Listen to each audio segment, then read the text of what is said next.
All right, so let's jump right in. We're going to explore a world that's built entirely on facts, a place where imagination is literally forbidden. And we're going to see through the eyes of two children what actually happens when the human spirit is told it must never wonder. Now this isn't just a kid being moody. This is a really raw, kind of shocking statement from a young boy named Thomas Gradgrind. He doesn't just feel misunderstood. He feels like he's a different species entirely, an animal that's only valued for, being stubborn and stupid. And that right there is the big question for us today. I mean, what kind of environment, what kind of education could possibly lead a boy to see himself not as a person, but as a beast of burden? Let's dig in and find out. So, we first meet Tom in a place that should be a comfort zone, his home. But for him, well, it's anything but. Just think about that phrase for a second. Jaundiced jail. It's not just a prison, it's a sick, yellowed, diseased prison. This is how Tom sees his family home. It's a place of confinement and decay. And he's sharing this really bitter feeling with his sister, Louisa. And you can just feel the sheer totality of his despair here. This isn't just some temporary frustration. He hates his life. He hates everybody. The only exception, the only tiny little light in his jaundiced jail is his sister. This gives you a sense of this profound, deep-seated misery. So, you have to ask, where does all this despair come from?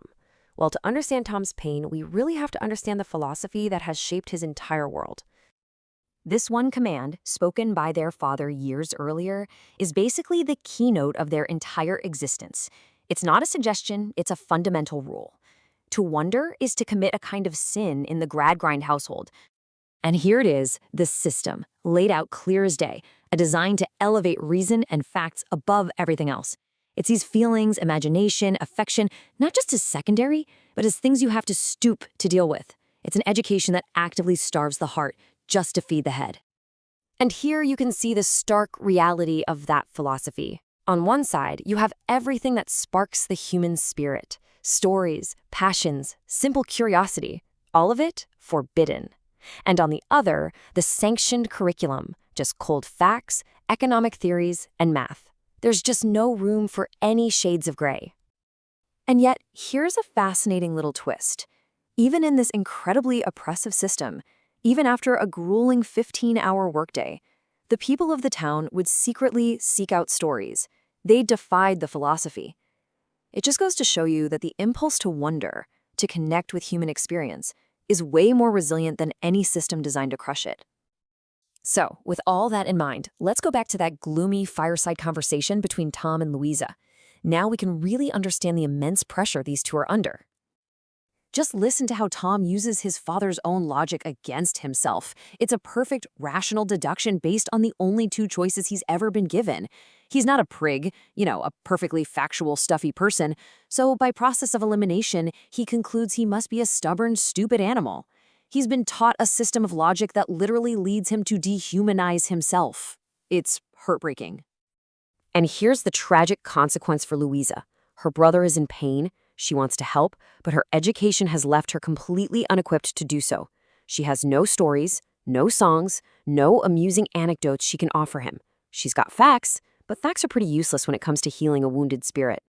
And then she confesses. Quietly, almost hesitantly, she admits to doing the one thing she's always been forbidden to do. Staring into the fire, she's been wondering about the future.